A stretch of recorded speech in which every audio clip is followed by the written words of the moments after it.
TeacherCast. This week on the Deep Leadership Podcast. We talked about that earlier when it came to culture. It's not just a matter of having that relationship with your superior, but when you're fighting in the foxhole, when you're on a submarine together, it's the guy next to you, right? It's your colleague. It's the person. You've got to be taking care of each other and looking out for each other. And that's where really you see organizations begin to shine. It's when those relationships are healthy and they're productive and people just enjoy working together. Hi, and welcome to Deep Leadership. I'm your host, John Rennie. Well, I hope all is well with you today. It's another beautiful day here in North Carolina, and I'm enjoying a hot cup of coffee from our friends at the Salty Sailor Coffee Company. Salty Sailor is a veteran-owned coffee brand and is the official coffee of the Deep Leadership Podcast. Listeners get 10% off their amazing selection of fresh roasted coffee by going to saltysailorcoffee.com and entering the code DEEP at checkout. Today's episode is also brought to you by our other sponsors, Leader Connect, Ignite Management Services, and Liberty Strength. All these sponsors help me bring these shows to you each and every week, so I highly encourage you to click on their links below and check them out. In this episode of the Deep Leadership Podcast, I'm joined by Dr. Randy Ross. Randy is a best-selling author of multiple books and an expert on how to build a remarkable culture. Now, we sat down and discussed the leader's role in creating a workplace culture where employees are engaged and excited to come to work. Now, it's the leader's job to create and maintain that culture, so every leader needs to hear this important message. So, are you ready to dive in? Let's get started.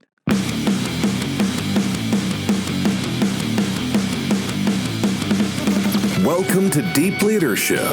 Leadership is a people business. That's the philosophy of your podcast host, John Rennie. As a former Cold War submarine officer who spent 20 plus years leading businesses in corporate America before starting his own manufacturing business, he knows that leadership matters. Are you ready for some real-world actionable advice from John as well as his expert guests? I'm ready. The show starts right now.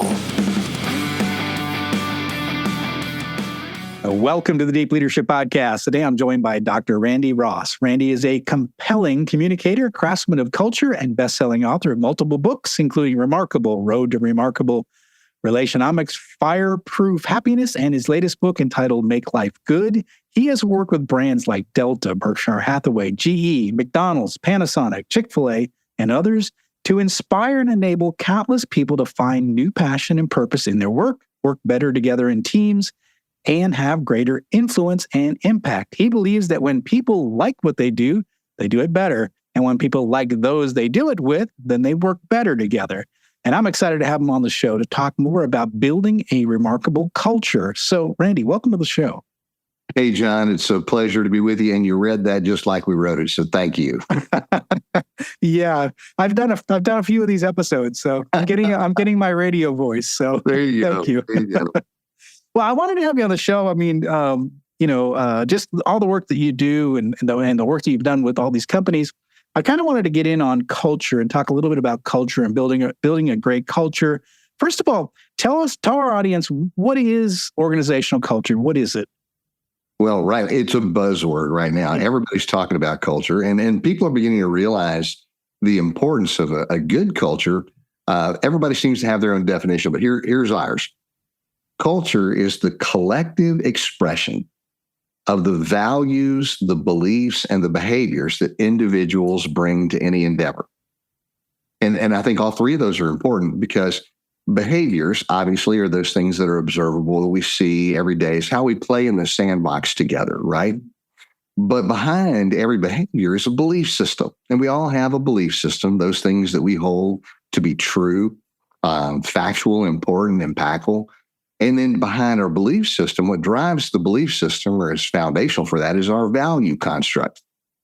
What are the values that you hold to be dear? Because ultimately people will do what they believe will bring the greatest value to themselves and to those around them. And so culture is really the codification of those three dimensions: values, beliefs, and behaviors.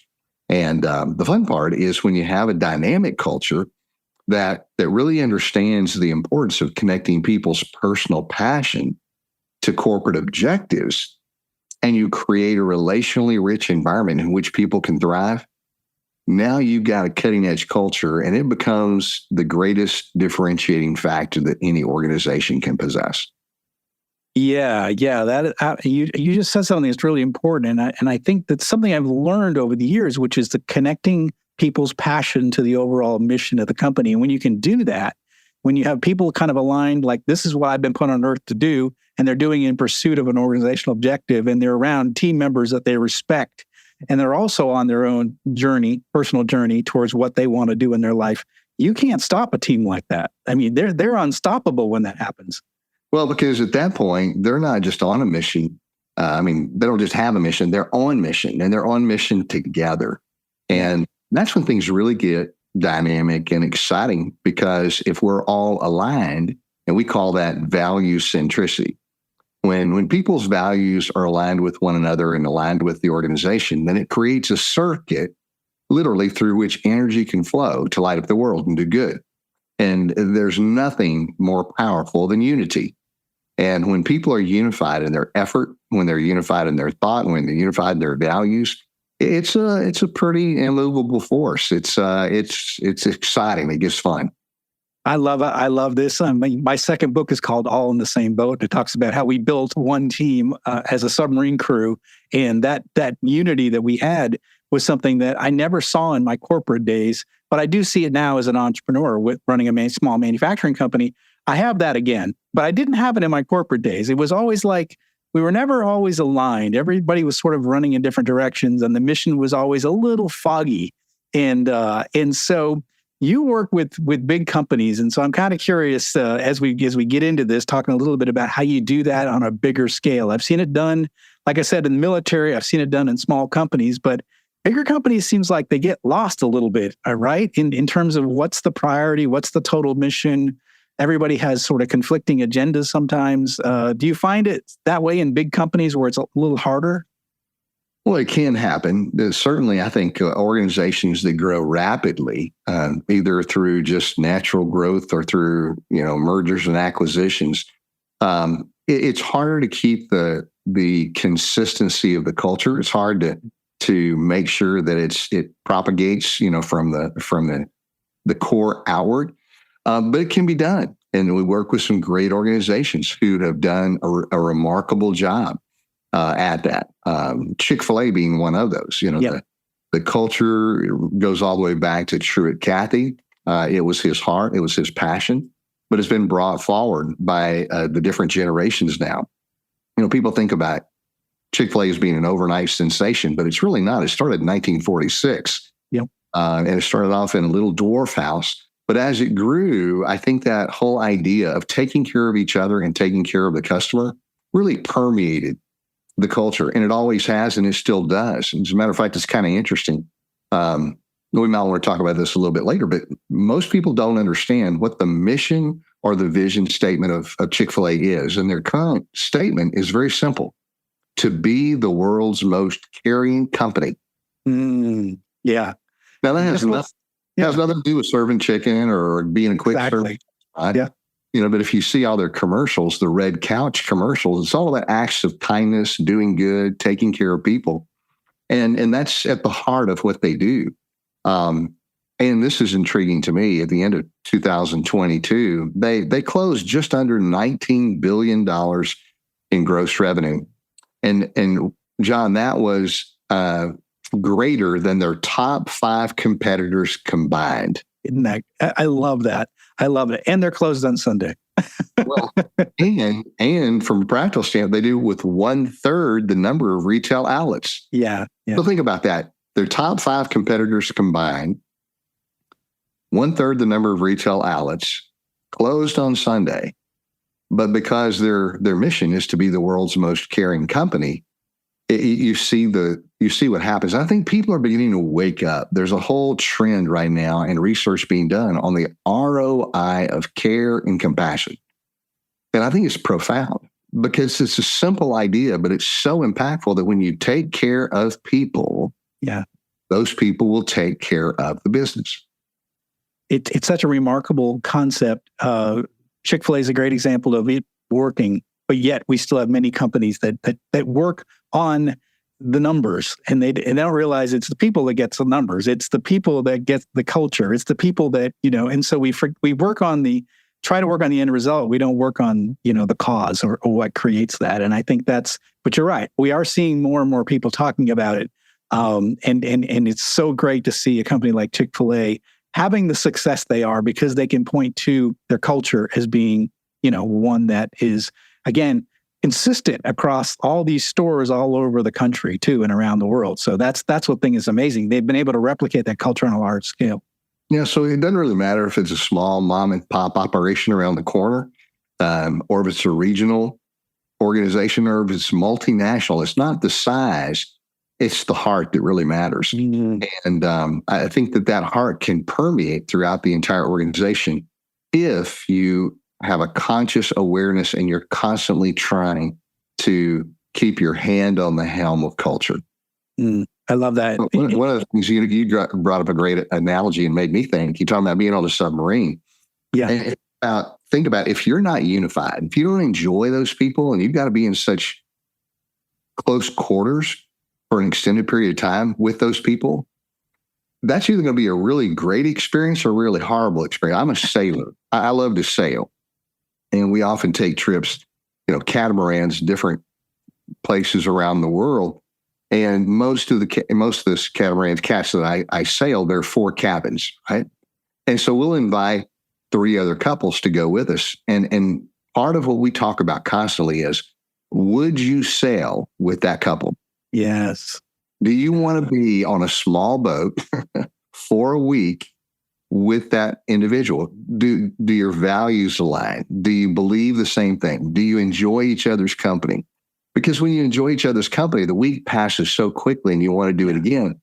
But I can tell you, and from experience, if you've only got one person on board that you're not in sync with, or that everybody else, doesn't really want to see them come up from their cabin, it's a long, long week. And the same thing applies in business and in relationships.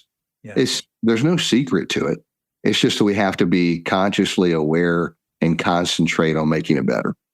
I love that. Yeah, I always say that, like on a submarine crew, there was a shared responsibilities, right? We shared responsibility. We also shared vulnerability, right? So like if anything happens, we all die, right? So I think there was a sense of like, we need together to hold each other accountable to high performance, right? Because our lives matter. And it's the same thing. You're out on a sailboat. Everybody, has to pitch in, right? If they're not doing your job, right? If you can't trust somebody to have the watch at night, right? And you get off anchor and you're floating somewhere you're not supposed to be, that's bad, right? So you depend on others. And I think that's what we do in business. We depend on others. And I certainly learned that in my Navy days for sure. I was going to ask you, in your book, Remarkable, you say a compelling culture has 3 characteristics. What are those 3 characteristics? Well, we just call it the trilogy of a remarkable culture. And it's a place where people believe the best in one another. They want the best for one another.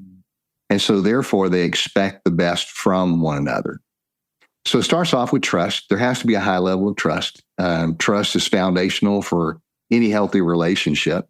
And that's believing the best in each other. Where trust is high, resistance is low. And change and progress can come quickly. But the converse is true. If trust is low, then resistance is always going to be high. Yeah. So trust is the first part.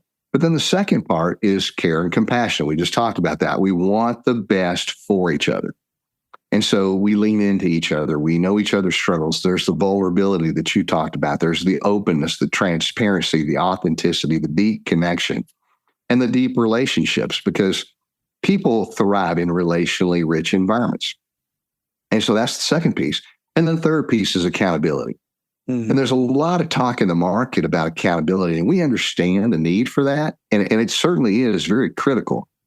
But John, if you try to have accountability before you have trust and deep connection through compassion, then I can tell you, you're going to breed rebellion, because people don't mind being held accountable when they know that you have their best interest at heart. Yes. But if they feel like you're trying to hold them accountable just to do something that they aren't inclined to do because their values are not aligned, or they're doing it just to make money for somebody else, or they're asked to compromise their values, whatever that may be, then it begins to unravel pretty quickly. So believing the best in each other, wanting the best for each other, and expecting the best from each other. I love that. And I think where leaders step in is holding people accountable to when they're violating the culture, when they're going against what we have said or what we're trying to do in the culture. And I think that our people, our high performers expect us to hold people accountable who are not toeing the line and being part of the team, right? And so it becomes disruptive. I talk about running to the fire. It becomes a fire if someone is doing something that is, contrary to what we're trying to do in the company. And if we don't take action, if we allow that to kind of burn and smolder uncontrollable, it can affect the culture. So our people expect us to step up when people aren't, doing things consistent with the culture. And I imagine Chick-fil-A does that too, right? If you have managers or employees who are violating what they were trying to do with their company, they're not going to last very long with the company. Well, no. And one of the things we teach and we really try to help organizations grow to become are organizations that are filled with continuous loops of feedback. In other words, you don't have to wait for the manager to swoop in and make things right if someone's out of sync. Everyone who should be around that individual, if we've got that commitment to one another, if we're truly a team, if we're truly united, then anybody who observes bad behavior or someone being out of sync or a fire, being ignited, whoever witnesses that should be the first one there, not waiting on the manager, not reporting to the manager to run there, but there should be open loops of continuous feedback so that anybody at any time can talk to anybody about anything, anywhere throughout the organization, because organizations that have a strong culture and healthy relationships, then what happens, they become self-correcting and self-coaching. Yes. Those are the most powerful organizations you can find on the planet because they're always seeking to become better by challenging each other to bring your A game every single day. So people don't wait on someone else to respond. They step up because we're all in this together. We've got each other's backs. Because I believe in you, I'm also going to hold you accountable.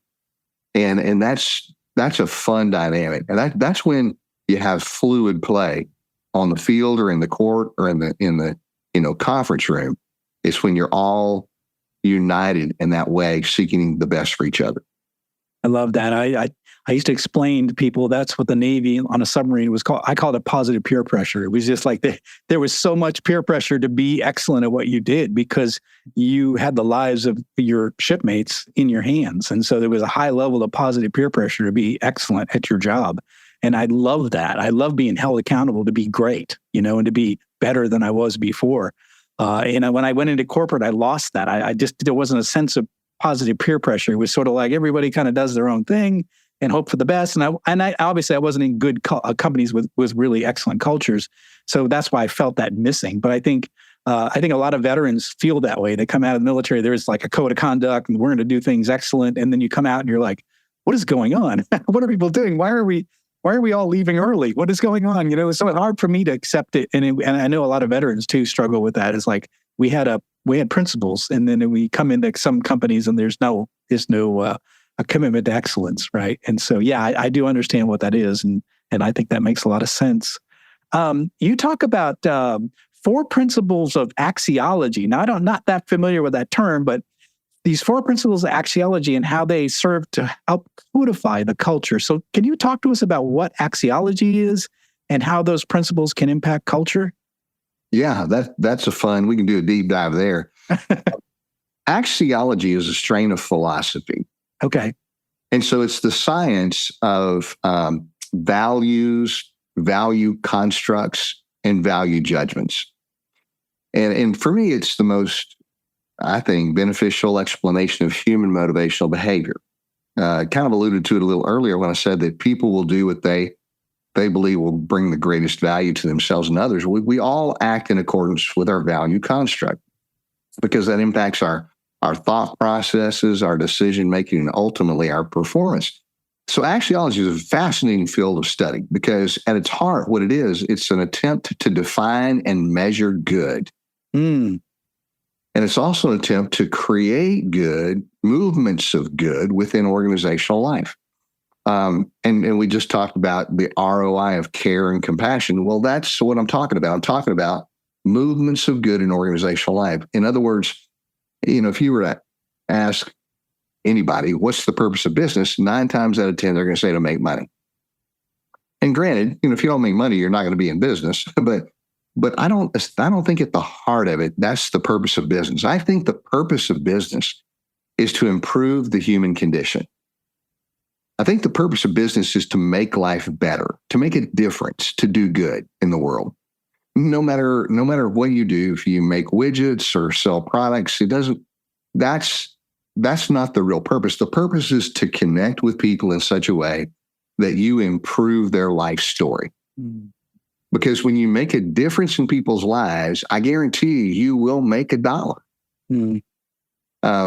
But if an organization is all about just making money and that's all they're concerned about, it won't be too terribly long till they're exposed and people will begin to believe that they're only about making money. Mm. Yeah. But if you really strive to create value for people, here's what I know to be true, that people will gladly pay full price for those things that they deem bring true value to life, which is an interesting concept. And it turns everything sort of on its head, because then you start asking better questions. Like, what are we here to do? Why are we here? What's the purpose of the organization? And then you begin to sell not on the lowest price point, but you sell on the most value. Mm-hmm. And that makes a huge difference, because if you sell on the lowest price point, then you're constantly trying to eliminate costs so that you can, increase your margin to make $1. But the problem with that philosophy is that sooner or later you have to ask the question, how low can we lower our costs before our customers will no longer be satisfied with the level of service that we provide? That's exactly it. Yeah. And so, but when you sell on value and the value you're going to create, people will gladly pay for that. I mean, I don't want to keep running back to Chick-fil-A. There are 1,000 other organizations that have the same philosophy, but they're not the cheapest chicken sandwich on the block. Right. Right. But what you're going to get when you go in there to purchase lunch is you're going to get a clean bathroom. You're going to get a friendly face. They're going to call you by name. You're going to get a high quality product. It's going to be consistent. Your order's going to be right, and they're going to be friendly. Yeah. And you don't mind paying a little extra for that. Yeah. Yeah. It's interesting because we started our company 8 years ago and we thought we would sell. So we make products for electric utilities. So there's 3,500 electric utilities around the country. And so some are big, some are medium, some are small. And we thought we'd sell to them all. What we found is the big utilities have armies of purchasing managers who want the lowest price for everything. And they didn't see the value in our small companies, our speed, how quickly we ship our products, how we're there to provide technical support, how we answer the phone the first ring. We get our request for quotes returned in 24 hours. They didn't see the value in what we were doing. So they just wanted the lowest price. And we found ourselves gravitating towards customers that did see our value. And so we didn't originally plan it when we started our company, but we supply the small and medium utilities, and we're happy to do it because they see the value in our company and they're willing to pay for that because we treat them like a person, not a number like the big companies do. So so I think part of leadership is also, is to find those customers that are willing to pay the value, create that value, and then find the customers that love who you are in providing that value. That's right. That's exactly right. Because those are the ones that really understand your mission, what you're there to do. And they're the ones who be long-term partners. Because that way, another supplier who comes in and undercuts you by 10 cents, it's not going to make any difference because you've developed that long-term relationship. So exactly. And so those long-term customers that we've had, they don't care. We don't talk about price. We talk about delivery and when are you going to get a new rating or a new feature. We're talking about the future. We don't talk about price ever. But the big guys, with the armies of purchasing guys, they want the lowest price. And it's like, well, we can give you a price, but it may not be the lowest. And I love that with your Chick-fil-A example too, is it's not the cheapest chicken sandwich, but it's one that you're going to, find a clean bathroom. You're going to get a friendly, someone behind the counter that's going to be friendly. So you get a consistent service. You get something that is valuable to you. Yeah, absolutely. I love that. One of the things that I had a guest on the show, and I've done some reading on as well, that they say culture is almost like a religion. Once it becomes embedded in an organization, it's hard to change. How can leaders change a culture? So if you say you come into an organization and the culture is kind of toxic or it's problematic, and you want to create this powerful culture like you talk about, how do you even go about beginning to change a culture and affect and influence a culture? Yeah. Well, I think these principles from the field of axiology are extremely impactful. And axiology as a science, it talks about the structure of value. And what is valuable? How can we create more value? And we have 7 principles that we espouse and we teach to organizations, and we help them begin to embed within the fabric of the organization. But just a couple of those, just very simply, the first one is viability. Every life has a purpose. So what's the purpose? What's the purpose of not only the individuals, what's the purpose of the organization? And I think everything worth its salt has to have a very clearly defined purpose, a purpose statement. Organizations have that.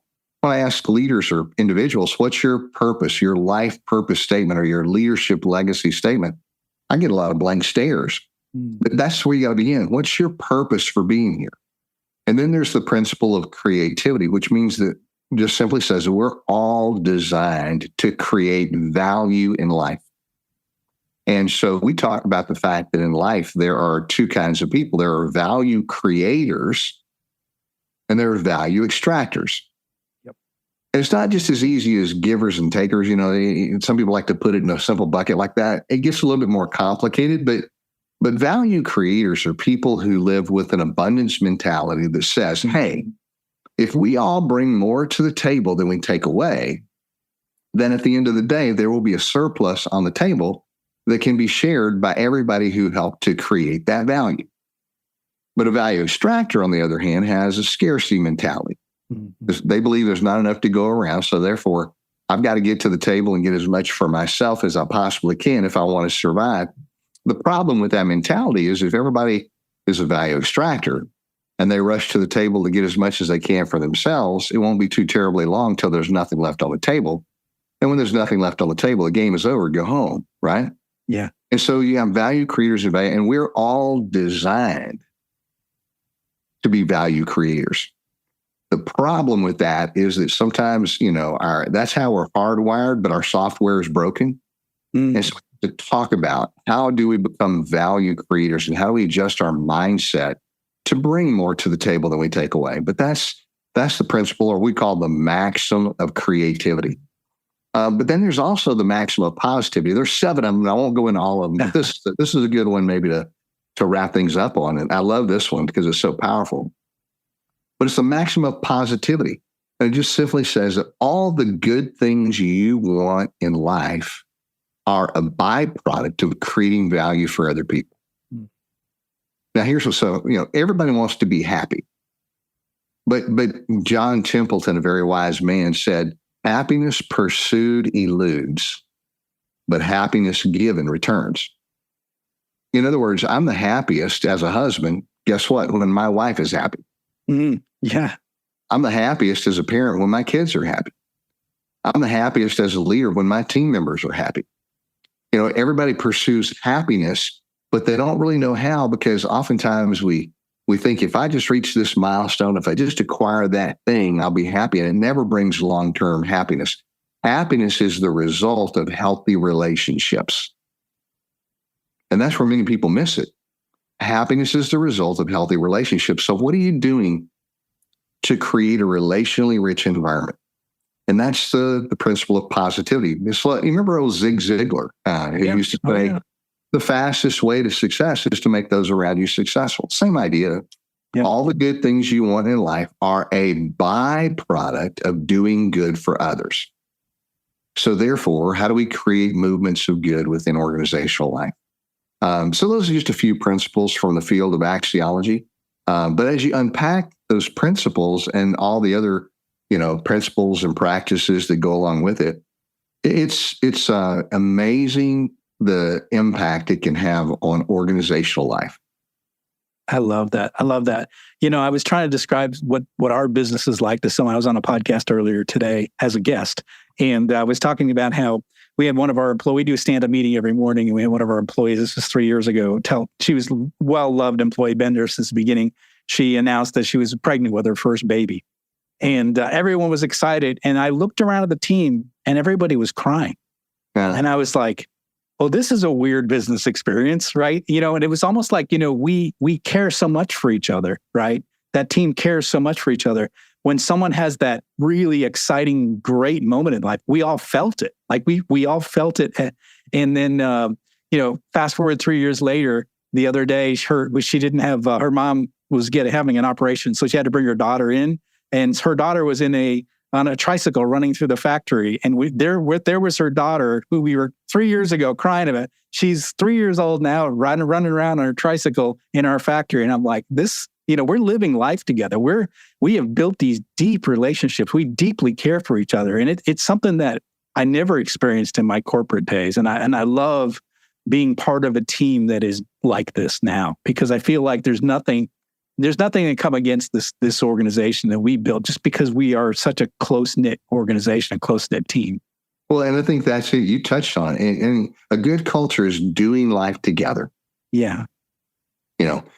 Raising up leaders worth following. And I know that's a good phrase for you, as it is for me. But when people are connected and you create a relationally rich environment of respect and accountability and just deep compassion for one another, that's powerful, because we all want to be connected in a sense of community. I mean, I think that's the way every human being is wired. There's just something within us, something God made it that way, that we have to be connected with one another to be fulfilled. And I think in a world right now that's so torn apart by, disagreement and cancel culture and shutting each other down and shutting each other out and arguing and fighting, the thing we really need is to coalesce and come together. And even if we don't agree on everything, just to say, hey, couldn't we at least do this together?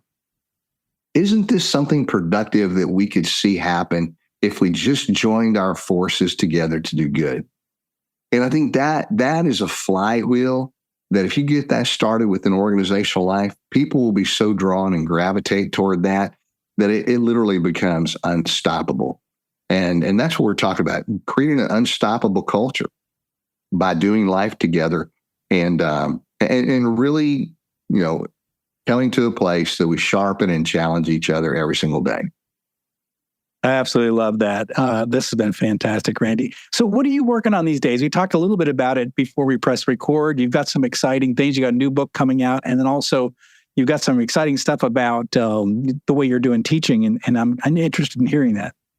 Well, one of our first books, a remarkable, just the third edition just came out in April. We're really excited about that. And it's doing very well. And it unpacks a lot of these principles and ideas that we're talking about. I wrote a new book called Make Life Good. The full title is You've Made a Good Living. Now make life good. I love it.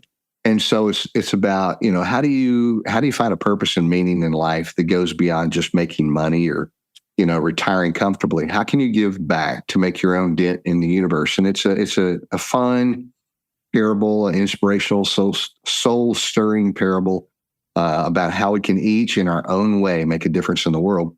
But then we've taken all of our content, we put it on a digital platform, which I'm really excited about.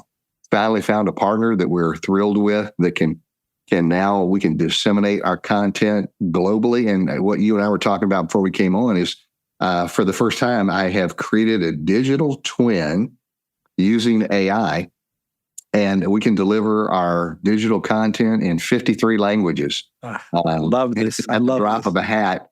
And it's crazy scary because you wouldn't know it's not me. And I mean, that's how far technology has come. It's pretty seamless and smooth, and it's a whole lot of fun. We're playing with that right now. Wow, that's exciting. So yeah, now I wonder if in the future I'm going to be interviewing AI twins and not You might. You and not very the well actual may be. person. I It's kind love, I love it. Well, I just think one of the things that's really neat about it is the idea that you can take this content and put it in all these different languages. Because I think, if you probably, I don't know the statistics, but if you probably look the number of leadership books written, there's probably more in English than anything else. But yet these things are essential around the globe. I mean, I work with global teams my whole career, right? And so these principles are just as important in other languages. And so I love the idea that we can take and use AI as a tool to help teach these important lessons in other languages. That's really, really interesting. Yeah. So if we work with some multinational groups who have their workforce is globally dispersed, and now we can deliver the content in whatever language they need for it to be delivered in. It's really a step up. We're excited about the capability. That's very cool. That's very cool. Well, what final message would you like to leave with our listeners today? Oh man, here's a quote from my book, Fireproof Happiness. Might be a good place to end, and it just simply says this: the joy is the emotional result of hope. Peace is the emotional result of faith, and love is the expression of them both. I love that. Yeah. So faith, hope, and love. Eternal trilogy, powerful, impacts every human relationship.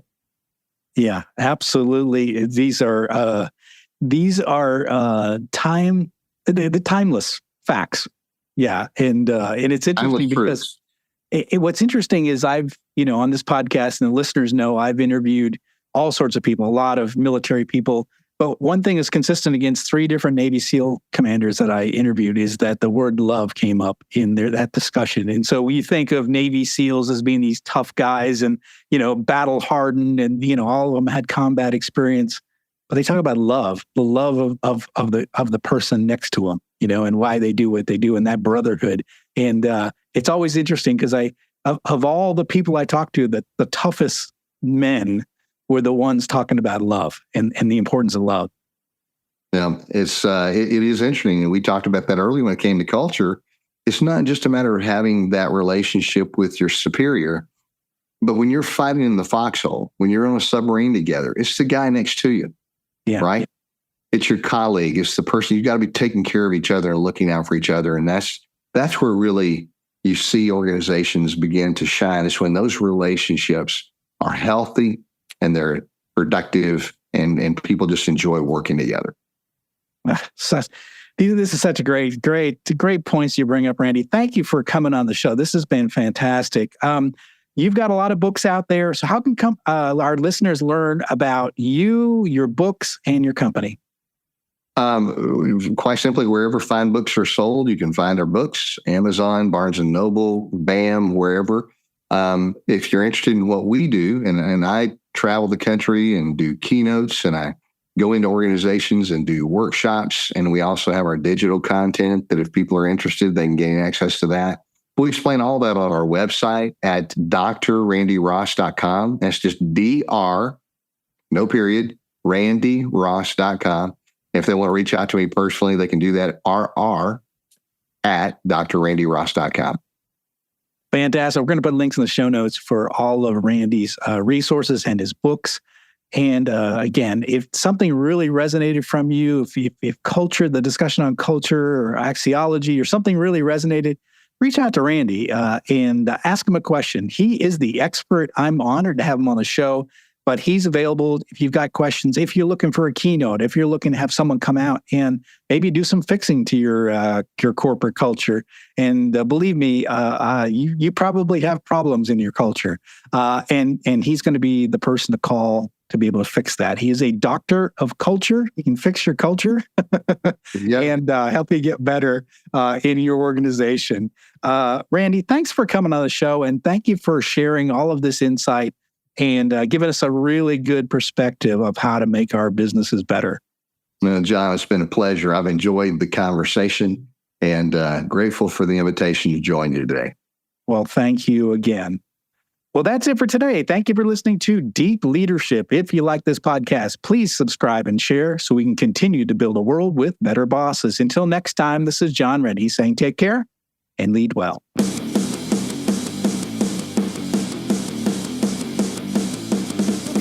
Thank you for listening to Deep Leadership. Thank you. Thank you. Thank you, thank you, thank you for all you do. We hope you enjoyed today's episode. For more information and updates, please visit our website at www.deepleadershippodcast.com or johnsrennie.com. Until next time, take care.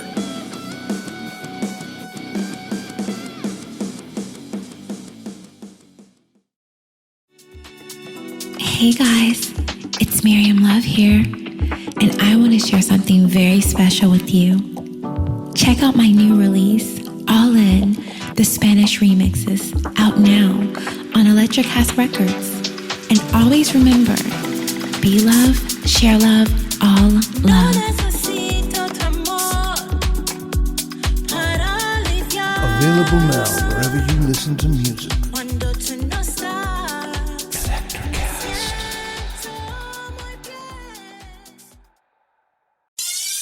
Hi, I'm Mark. And I'm Peter. We're the founders of Electricast Media, bringing you great podcasts like Nightmare Road Stories, Tech Talk Revolution, and Bodacious Minds. Electricast networks include Ruby for female empowerment, the Best Business Network, and GPN for geopolitics. We built this company to create community and amplify diverse voices, and we really appreciate your support. So, keep listening to Electricast podcasts and hear the culture. Electricast.